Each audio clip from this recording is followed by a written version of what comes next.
Salam semangat, sahabat semuanya. Salam kenal dengan saya Ase.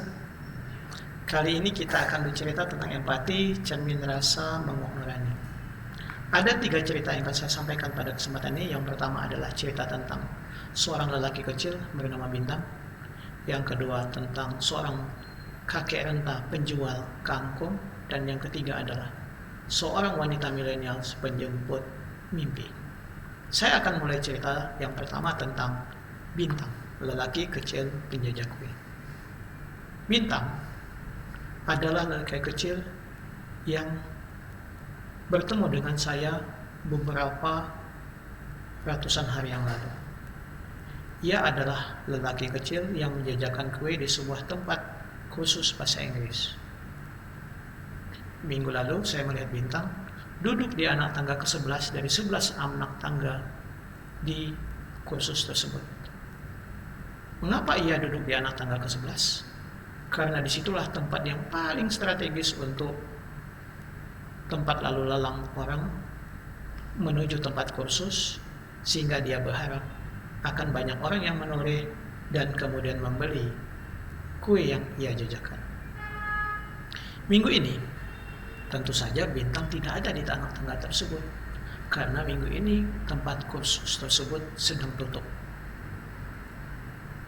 Saya datang ke tempat itu dan melihat Bintang ada di sisi sebelah kanan di tempat parkiran sebuah minimarket yang cukup ramai.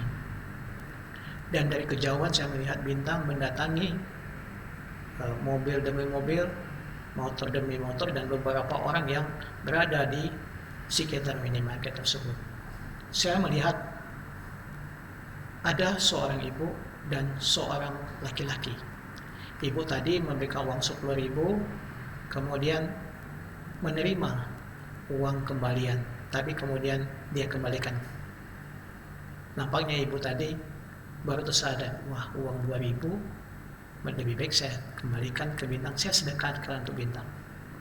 Lelaki kedua memberikan uang 50.000 dan dia hanya mengambil sebungkus panganan seharga 8.000. Saat Bintang mau mengembalikan uangnya, bapak tadi mengatakan, jangan. Cerita kedua tentang kakek penjual sayur keliling. Kakek penjual sayur keliling, betul. Kejadian ini saya saksikan sendiri beberapa tahun yang lalu di sebuah kota kecil. Ada seorang bapak yang mendekati seorang kakek tua, bertongkat, rotan, jalan terseret-seret, bungkuk. Yang menarik di tangannya sambil memegang tongkat ada 7 ikat kangkung. Saya menebak 7 ikat kangkung ya kurang lebih harganya 14 sampai 21.000. Singkat cerita, bapak tadi usia jelang 50 tahunan mendekati kakek tadi dan kemudian mengeluarkan uang 100.000. Dan saya mendengar, "Kek, ini untuk kakek." Tanpa bicara apapun, kemudian bapak tadi ingin berlalu.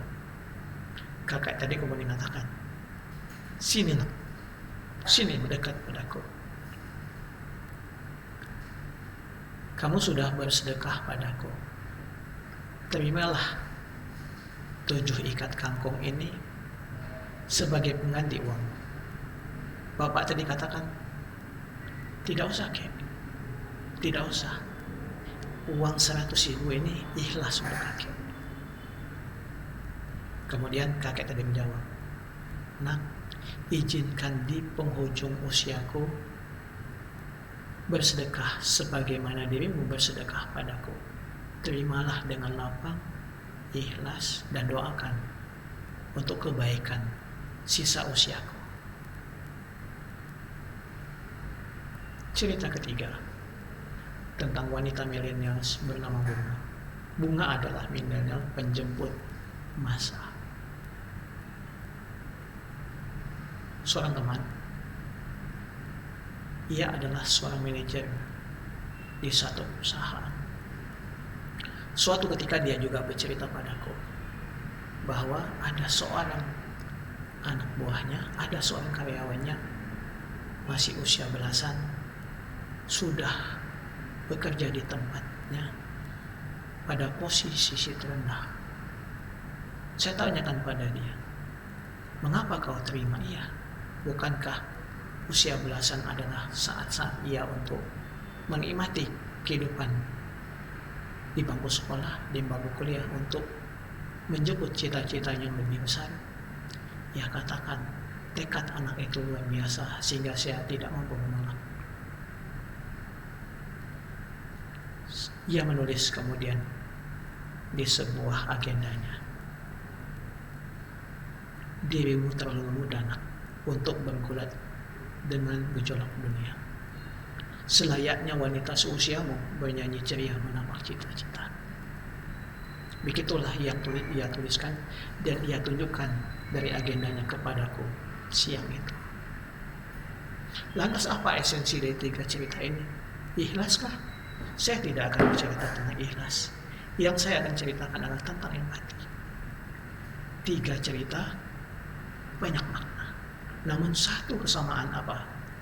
Kesamaannya adalah perjuangan menjejak kehidupan takkan pernah mengenal usia. Bintang yang usianya baru 8 tahunan. Bunga tadi yang usianya belasan. Bahkan kakek tua yang usianya sudah 60-an. Mereka tetap harus berjuang untuk menjejak kehidupan. Tapi apa maknanya semuanya? Mengapa tadi ada lelaki menyodorkan uang 50.000 ke Bintang dan hanya mengambil sebungkus penganan Bintang seharga 8.000 dan tidak mengambil kembalian? Saya lanjutkan ceritanya. Saya tertarik dengan kejadian ini. Kemudian saya mendatangi bapak itu setelah pas Bintang berlalu. Pak, tadi bapak itu kan memberikan uang 50.000. Mengapa bapak tidak ambil kembalian? Mengapa bapak tidak ambil misalnya setengahnya 25.000 atau berapa? Apa kata bapak tadi? Dik, saya dulu seusia Bintang juga penjajah kue dari kampung ke kampung, bahkan ke sekolah, di tempat pasar malam saya juga lakukan itu dari kecil. Sekarang saya sudah seperti ini, lebih dari sukses yang diberikan oleh Yang Maha Kuasa kepada saya. Saya kemudian menuliskan, empati ternyata telah menuntun bapak tadi untuk terus membeli dagangan Bintang, apapun isinya dan berapapun harganya. Bintang baginya seperti melihat dirinya sendiri di ribuan hari yang lalu. Serpihan cerita yang tertinggal dan kini berwujud kembali. Mungkin beliau juga sama seperti saya, berharap Bintang akan menjadi Bintang sebagaimana harapan orang tuanya saat memberikan nama Bintang. Lantas bagaimana dengan bapak usia yang menjelang 50 tahunan memberikan uang sedemikian banyak hanya untuk kangkung beberapa ikat? Beliau bercerita kepada saya, nak, saya dulu punya orang tua, tapi pada saat orang tua saya masih hidup, kemiskinan telah membuat saya tak mampu berbuat apapun untuk orang tua saya, termasuk juga ayah saya. Kini beliau sudah tiada, hanya penyesalan yang ada. Mengapa dulu saya tidak memaksakan diri? Apapun bisa saya lakukan untuk orang tua saya. Mungkin sekilo beras, sekarang beras, mungkin sebiji telur atau sebungkus 1 kilo, bahkan mungkin hanya ikan asin saja. Keadaan yang sampai saat ini dia sesali. Empati yang pada masa-masa itu menjadi barang mahal baginya. Lantas bagaimana dengan wanita muda tadi? Wanita semuda itu memang seharusnya masih bercengkrama di separuh kota, menikmati terangnya sinar lampu di malam berbintang, mengulurkan lembaran demi lembaran kertas bergaris cita-cita. bukan di sini berjuang mengumpulkan rupiah demi rupiah sebulan sekali untuk melanjutkan kehidupan adik-adiknya. Tapi begitulah kehidupan. Target demi target sering tidak mampu dipenuhi, sering tidak mampu dikejar, sering tidak mau diwujudkan. Seperti layaknya mengejar bola yang mengapung di sungai deras hingga ke samudera, gak akan pernah berakhir. Tapi bagaimana dengan wanita tadi? Ya, dia tidak lakukan, akan selalu lakukan hingga pada satu titik mimpinya akan terwujud nyata. Jadi, sahabat semua, gak ada yang kejam dalam kehidupan kita ini. Gak ada. Apapun perjalanan hidup kita dari kecil, mungkin masa remaja, dewasa, berkeluarga, bahkan juga mungkin menjelang lansia dan bahkan kita sudah lansia nanti. Gak ada yang kejam dalam hidup ini. Tak ada yang perlu dikhawatirkan untuk menjalani. Dan tak ada yang tidak bisa ditawarkan demi wujudkan mimpi. Jadi selalu ada yang bisa kita tawarkan untuk wujudkan mimpi diri tadi.